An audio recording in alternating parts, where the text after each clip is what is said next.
ये राज्यकर्मी का दर्जा आप दे दिए, परीक्षा में बैठा लिए हैं, पास भी कर जाएंगे, तो फिर आप ही बताइए ना भाई, ये घोर मट्टा इतना क्यों? जो शिक्षक बहाली पर जो प्रश्न चिन्ह है, जो शिक्षक बहाली की प्रक्रिया शुरू है, इस पर क्या होगा?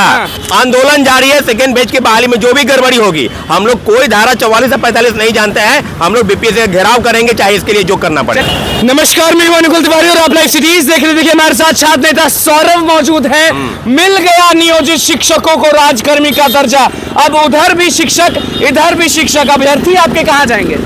सबसे पहले जितने भी नियोजित शिक्षक हैं, राज्यकर्मी अगर मिला है दर्जा, और निश्चित रूप से आपकी खबर को बिल्कुल पक्के सावे के साथ राज्य के मुख्यमंत्री जी को धन्यवाद देते हैं। और 4 लाख से ज्यादा नियोजित शिक्षक जो बिहार के विभिन्न विद्यालयों में अध्यापन का काम करा रहे हैं, सबको राज्यकर्मी बनने पर पुनः बधाई। लेकिन दूसरे लग चुका है कैबिनेट में, अब जो भी होगा छोटी मोटी चीजें हैं वो भी तो मान ही लेगी सरकार, ऐसा कहना है शिक्षक नेता का। ऐसा जो दबाव है, ये बात नहीं, बरसों से मांग होती रही है। और तेजस्वी यादव जो डिप्टी सीएम बिहार के, स्पष्ट बोलते थे कि बिना शर्त राज्यकर्मी का दर्जा देंगे चुनावी भाषण में, जहीं भी आते थे 2020 के चुनाव में। तो हम लोग इस बात के लिए हैं, लेकिन अभी जो शिक्षक बहाली पर जो प्रश्न चिन्ह है, जो शिक्षक बहाली की प्रक्रिया शुरू है, इस पर क्या होगा? ये राज्यकर्मी का दर्जा आप दे दिए, परीक्षा में बैठा लिए हैं, पास भी कर जाएंगे। बिहार राज्य विधि शिक्षक नियमावली भी बना के रखे हुए हैं, अध्यापक बनेंगे और शिक्षक बनेंगे। तो फिर आप ही बताइए ना भाई, ये घोर मट्टा इतना क्यों? क्या का घोर मट्टा? आप एक तरफ बोलते हैं कि अतुल प्रसाद जो है वो सीटों का खेल करते हैं, और एक तरफ मोहर लग गई है तो उस पर भी नाराज हैं। नाराज हम इस बात से नहीं है, नाराज इस बात से है कि जो नए अभ्यर्थी थे, जो परीक्षा में बैठे, आप भी नियोजित वाले को बैठाए कि आपको परीक्षा पास करना है तो राज्यकर्मी का दर्जा मिलेगा। दूसरी तरफ आप कैबिनेट की मंजूरी के लिए लगातार मामला को लंबित कर रहे थे, तो अगर वो पास कर जाते हैं परीक्षा, तो उस सीट को तो वैकेंट रह जाएगी ना। पहली बार में 28,800 नियोजित शिक्षक जिनको राज्यकर्मी का दर्जा बनना था, होना था, उस पर आप संज्ञान नहीं लिए। उसकी आज भी बात कराए। यही बात हम बार बार कहना चाहते हैं कि बिहार राज्य में जो बहाली चल रही है बड़े पैमाने पर शिक्षकों की, इसको नए लोगों को मौका देना है या नियोजित वाले को राज्यकर्मी का दर्जा मामले में आप लटका कर रखे। आज कैबिनेट की मंजूरी मिली है, क्योंकि आखिर मामले में इस तरह की चीजें क्यों हो रही है? मेरा स्पष्ट मानना है कि 1,20,000 पदों पर जो वैकेंसी आई है, उसमें नए लोगों को मौका मिलना चाहिए। लेकिन ये लोग का ऐसा कारनामा है, राज्य सरकार का कारनामा किसका? विभाग का, आयोग का, सरकार का? ये फैसले जो भी होते हैं वो बिहार सरकार से फैसले ले जाते हैं। माननीय मुख्यमंत्री जी और शिक्षक संघ के नेताओं के साथ जो बातचीत हुई, उस बातचीत में क्या फलाफल निकला, लेकिन इतना जरूर है कि राज्यकर्मी का दर्जा बहुत लेट से मिला है। लेकिन शिक्षक बहाली में इस मामले को दूर हटाना चाहिए। नियोजित वाले को बिना शर्त राज्यकर्मी का दर्जा देना चाहिए था। आपने परीक्षा में बैठाया, पास भी कर गए, सीट भी खा जाएंगे वो लोग। हम लोग ऐसा नहीं करें। 28,800 पहले फेज में खाए हैं, और मुश्किल से मुझे लगता है कि 30,000 से ज्यादा सीट फिर दूसरे फेज की बहाली में भी खा जाएंगे। तो फिर अगर आप उनको बैठा के भी रखे हैं, नहीं भी दे ले रहे हैं, परीक्षा में भी अपीयरिंग करा लिए, तो सीधे सीधे सवाल है कि राज्यकर्मी का दर्जा देना ही था सर, तो पहले क्यों नहीं दिए? उधर डीवी चल रहा है, आपको मालूम होगा, काउंसलिंग, डीवी, सब चीज चालू है, और एक तरफ सब लोग बोलते हैं कि उधर भी खेला होगा। आपका भी यही कहना है? बिल्कुल खेला हो रहा है उधर। मेरा भी मानना नहीं है, अभ्यर्थी स्वयं सामने आएंगे। अगर किसी का रिजल्ट पहले बहाली में 6 to 8 में आ गया, डॉक्यूमेंट का वेरिफिकेशन कराने गए, वहां पर वो करा लिए हैं, तो फिर अगर 11-12 उनका रिजल्ट आ गया, जाहिर सी बात है उसमें भी जाएंगे। तो अगर मैं बार बार कह रहा हूँ आपके चैनल के माध्यम से सारे अभ्यर्थियों को कि जब आपका डॉक्यूमेंट का वेरिफिकेशन करा लिया है, प्लीज आप दूसरे सेकंड फेज में मत जाएं। सेकंड फेज का डॉक्यूमेंट का वेरिफिकेशन आप नहीं करें। अगर करते हैं तो नए लोगों को मौका नहीं मिलेगा। यही मौका अतुल प्रसाद जो शिक्षा विभाग ताक में है कि अगर आप 3 जगह कराएंगे डॉक्यूमेंट वेरिफिकेशन, ज्वाइनिंग एक जगह करेंगे, 2 जगह से वो खा जाएंगे। इसे फिर खा जाएंगे, फिर आप इल्जाम लगा रहे हैं खा जाएंगे। खा चुके हैं। प्रथम पेज के बहाली में 1,20,000 लोगों का नौकरी आप खा चुके हैं। कितनों की नौकरी? आप 1,20,000 वैकेंसी आई, मात्र 97,000 का रिजल्ट आया, 23,000 पद वैकेंट है। 23,000 का क्या हुआ? उस पर क्यों नहीं संज्ञान ले रहे हैं?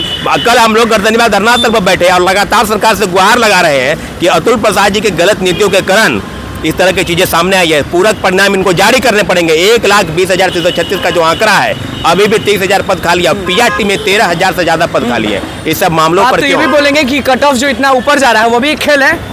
बिल्कुल खेल है।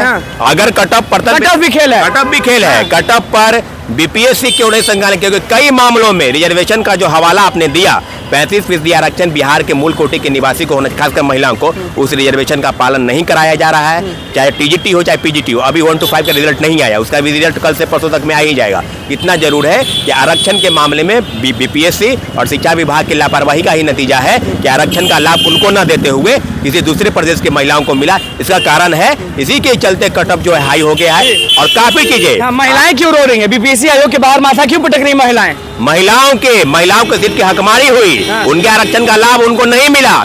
जो सीट की बात माननीय मुख्यमंत्री जी ने कहा कि बिहार की नौकरी में, खासकर सरकारी नौकरी में 35% आरक्षण बिहार के महिलाओं को होगा, उस आरक्षण का लाभ बीपीएससी के अतुल प्रसाद जी और शिक्षा विभाग के अपर मुख्य सचिव के पाठक, इन्हीं दोनों के मिली भगत के कारण है कि आरक्षण का लाभ नहीं मिला। सारे मामलों पर संज्ञान लेने की जरूरत है। सेकेंड फेज की बहाली में बहुत सारी गड़बड़ी सामने आज देखने को मिलेगी। सेकंड फेज में, हाँ। पहले फेज में भी कहते थे, सेकंड फेज में भी कह रहे हैं, मतलब कि कुछ सही नहीं होता है क्या? अतुल प्रसाद, के पाठक, नीतीश कुमार, तेजस्वी यादव से ये कहते हैं ना, ये जो तेजस्वी यादव जी कहते हैं झटपट सट में, ये झटपट का नतीजा है कि काफी हड़बड़ी में कई चीजें ऐसी हुई प्रथम फेज की बहाली में, गड़बड़ी का नतीजा हो गया हजारों फर्जी वाले प्रमाण पत्र वाले। स्वयं औरंगाबाद के सेंटर साहब देखिए 11 को 3 दिन पहले नोटिस आएगा, 11 लोग सीटेट फेल, एसटीटी फेल। आपकी गलती का नतीजा छात्रवृत्ति क्यों भुगते? आपने फिल्टर क्यों नहीं किया? गलत प्रमाण पत्र के आधार पर आपने नियुक्ति क्यों प्रक्रिया अपनाई? सारी चीजों पर संज्ञान आप क्यों नहीं ले रहे हैं? सारी चीजें अब क्लियर हो गई है कि प्रथम फेज की बहाली में जो अनियमितता बरती गई वही हाल सेकेंड फेज की बहाली में हो रहा है। सारे मामलों पर बीपीएससी को नहीं, शिक्षा विभाग को नहीं, सीधे मुख्यमंत्री को संज्ञान लेना चाहिए कि प्रथम फेज की बहाली में जो चीजें हुई है सेकेंड फेज की बहाली में नहीं होनी चाहिए। लेकिन इनका करतूत देख लीजिए, लगातार चीजों को बदल रहे हैं और भुगतना सिर्फ शिक्षक अभ्यर्थियों को पड़ रहा है। इसका हम पुरजोर विरोध करेंगे। एक तरह से राजकर्मी का दर्जा मोहर अगर लग चुका है तो फिर से शिक्षक अभ्यर्थी झेलेंगे, सब चीज माथा पीटेंगे, सब चीज वही, मतलब उन्हीं का घाटा। यही घाटा है कि सप्लीमेंट्री रिजल्ट के मांग को लेकर जो बार बार हम लोग कहते थे, मात्र 27 रिजल्ट दिया जिसको खाना पूर्ति कर सकते हैं, फिर वही होगा। सेकेंड फेज की बहाली में नियोजित शिक्षक पास कर गए, अभी उसका आग्रह आने वाला है, अब फिर वही कहेंगे कि नहीं हमको नहीं मिला है, तो नए लोगों को मौका कैसे मिलेगा? सारे मामले पर मुख्यमंत्री जी को संज्ञान लेना चाहिए। राजकर्मी का दर्जा क्या करना चाहिए? इतना आप गरज जो रहे हैं सड़क पर शिक्षक अभ्यर्थियों के लिए, क्या करना चाहिए? मांग क्या है आपका? सीधे सीधे सवाल है कि जो पद रिक्त हैं, 1,20,000 सेकेंड फेज की भी बहाली में आए हैं, उस पर नियोजित वाले को राजकर्मी का दर्जा अगर आप देते हैं तो उस पद पर नए लोगों को मौका मिलना चाहिए। से हटाया जाए नियोजित शिक्षक। हाँ, हटाया जाए, क्योंकि वो ऑलरेडी सीधे डिमांड कर रहे हैं कि आप नियोजित शिक्षक को हटाइए, अगर राजकर्मी का दर्जा दे रहे हैं हटाइए, इस पद से हटाइए। उनको विशिष्ट नियमावली के तहत एक अध्यापक का वर्ग जो है, संवर्ग, वो उनको प्राप्त होगा। कई तरह की चीजें हैं, तो आप नए लोगों को मौका चाहिए ना भाई। बेरोजगार ही रह गया, नौकरी वाले नौकरी में ही है, तो फिर इसका फायदा क्या है भाई? शिक्षक बहाली में नए लोगों को मौका मिलना चाहिए। शिक्षक अभ्यर्थी क्यों रोएंगे? और रो रहे हैं। आप जाइए ना, धारा 44 लगा है, चाहे 45 लगा है, वो जाकर रोएंगे, माथा पीटेंगे कि मेरे साथ गलत हुआ है और अन्याय हो रहा है। अन्याय आंदोलन जारी है आपकी? आंदोलन जारी है। सेकेंड फेज की बहाली में जो भी गड़बड़ी होगी, हम लोग कोई धारा 44 से 45 नहीं जानते हैं, हम लोग बीपीएससी का घेराव करेंगे, चाहे इसके लिए जो करना पड़े। चलिए देखिए, एक तरफ राजकर्मी का दर्जा मिलने पे नियोजित शिक्षक बम है, तो एक तरफ छात्र नेता गरज रहे हैं सड़क पर। क्यों गरज रहे थे? कट ऑफ पर क्या बोला? डॉक्यूमेंट वेरिफिकेशन को लेकर क्या बोला? अतुल प्रसाद को क्यों सुनाया? सब चीज गर्म होते हुए बोल दिए कि कोई धारा 144 44 हमें रोक नहीं सकती है, किसी में दम नहीं है। तो बस ICT के साथ बने, मैं चैनल को सब्सक्राइब करें। धन्यवाद।